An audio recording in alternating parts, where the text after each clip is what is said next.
How do you choose coordinating fabrics for your sewing project and have them look good together? This is a question that I get all the time, and so I'm going to do my best to describe how I go about picking fabrics for a project. I have a couple of my newest projects here that I've made, these little pouches, and I'm pretty happy with the patterns that I put together here. And so I'm going to just go through how I went about choosing these particular prints to go together. So stay tuned, hit the like, and we're going to get right into it. So let's start with this one. This is the Honeycomb Case. So I have the strawberry print canvas for the main part of the body, and then inside there's two other fabrics.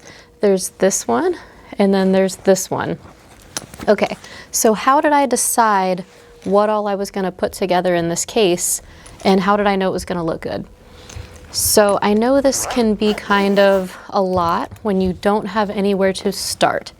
So how I suggest you start picking fabrics for any project is to have a starting point. So my starting point for this one was the strawberry canvas. I knew that I wanted to use the strawberry canvas for the outside. So you need to have something that's pulling you for some reason. So if you have nowhere to start, you know you want to make the bag, but you have no clue what you want to make it out of, then go to the fabric store and just see what pops out at you and see what you would enjoy most looking at on the outside of whatever the thing is that you're making. And just find that thing, and then you'll have a starting point. So you need something that you like. All you got to do is see if you like it. If you like it, then it's good. So then we'll go from there. Okay, so we've got 3 prints. Now I knew I wanted strawberries on the outside, so how did I get to these other ones? Okay, there's a few things that I think about when I think about fabrics. Okay, so we have print size. So this is a larger print. It's really more medium, but for a bag of this size, I'm going to call it larger. Larger print, more clear, more big items. Okay, so then we're not going to want the similar type of print in the other fabrics. So I'm going to look for prints that have smaller motifs. Maybe they don't even have a motif, they're just kind of a basic. So actually I used one of each of those. So this one here has a little bit of a diamond kind of motif flower thing, the Maureen Cracknell print, and then this Ruby Star Speckle is more of just a basic. It doesn't even have a print. It's close to solid. It's almost solid. So you can think of prints like that. You have solids, you have almost solids, basics, and then you have smaller prints, and then you have bigger prints. Okay, so think about them in terms of the size of the print. Okay, and then also think of them in terms of the style. So this is a little bit, I guess you could say, kind of cartoony, kind of modern. So you wouldn't want to put something that's a totally different style print with this either. So if I had something that was very painterly and floral and wasn't so clear and bold like this, and I tried to put it with this, it might not work. Or if I had something that looked more old-fashioned and I tried to put it with this, it just might not look right at all. But sometimes it does, so that's the thing. You can be fun and funky or not. So I still think this is pretty fun, but the next thing we have to talk about is color. So I kept it pretty well in one palette. So I started with my starting point, which was the strawberries, and we have both the reddish orange and we have the pink, and we have kind of a maroon there, and then we have the natural beige. So those were the colors that I knew I would want to pull because I knew that I wanted this probably to be fairly matching. Sometimes I like to go nuts and put like a lime green lining inside. So you can think about that as an option too. So think about what colors you have to pull from. That's going to be your first pool of colors.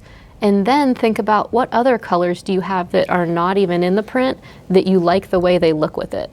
So you can just go through the fabric store and you can just say, okay, I know I'm going to use this print here, and now just start holding it up to everything. So just start holding it up to anything that you think might be a contender. So like I got out this one and I knew I wanted this one.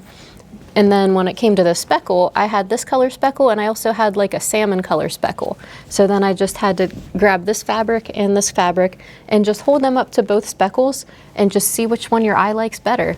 And that is really just a feeling. So when you look at it, does it do something? Does it look awesome? Or is it just kind of there? And that's not something that I know how to describe how you know that. You just look at it and you know if it makes you happy or not. So that's how I pick. So let's look at the next one here. This is my spring roll pouch. Both of these patterns are by Love You Sew. You can get these on our website. The first one was the Honeycomb Case, and this one's the spring roll pouch. These patterns are amazing. Okay, so I made this spring roll pouch next. So for this one, we also have 3 prints. We have the outer tulips print, and then in here we have the stripes, and then in here we have the little carrots print. So how did I do this one? Well, again, I had a starting point, and that was this outer for the tulips. I will tell you another factor in choosing these was I wanted to use the rose gold zippers, so in the rose gold snaps. So I kind of knew I wanted to use this rose gold, and that was what influenced both of the main fabrics that I picked, and it all just kind of worked together. So the rose gold hardware and this print were my main focal points to start with, my starting points. So from there, I wanted to keep this one also using the rose gold, so I wanted another pink or warm kind of palette or something that looked good with the rose gold. So I picked this pretty much immediately. I love this print. And then Christy's sample of the spring roll pouch used stripes for in here, and I loved the way that that looked. So I knew I really would like to have stripes for that. And it just so happened that we had the stripes that were from the same collection as the outer print, so that was just perfect. If you can find prints that are from the same collection, it will almost always automatically look good together. So that's another trick you can do. If they're by the same designer in the same collection, it's gonna work most of the time. And then Ruby Star tends to make all their collections look good together. So like these aren't even the same collection, but they tend to use colors that are gonna work. So I had my outer and I had my stripes. And then I got really stumped on what to use for this last one. I tried a pink solid, I tried a lighter pink solid, but they just did not look right at all.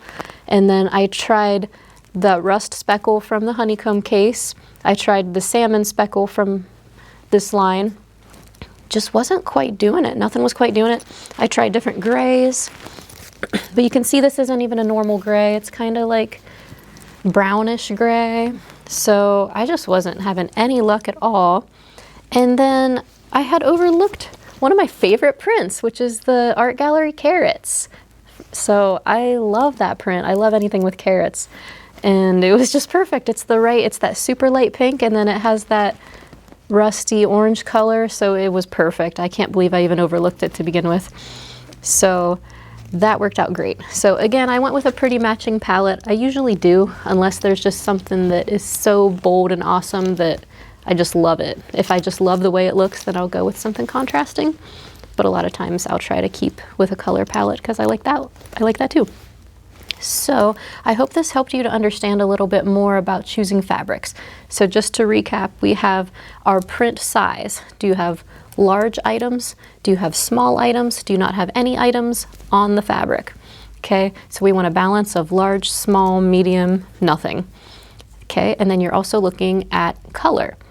Okay, so you want to stay within a color palette, pull from those colors that are in your main fabric, and then decide if you want to break the rules and do a contrasting color or not. Then you have your print style. So is it cartoony? Is it realistic? Is it old-fashioned? You're going to want them all to work together so that they don't look like they're coming from different worlds. So those are my tips on how to pick fabrics to start your project. I hope that was helpful for you. If you want to pick up any of these fabrics, go to our website, or if you want those patterns, go to our website. Thanks for tuning in. I'll see you next week.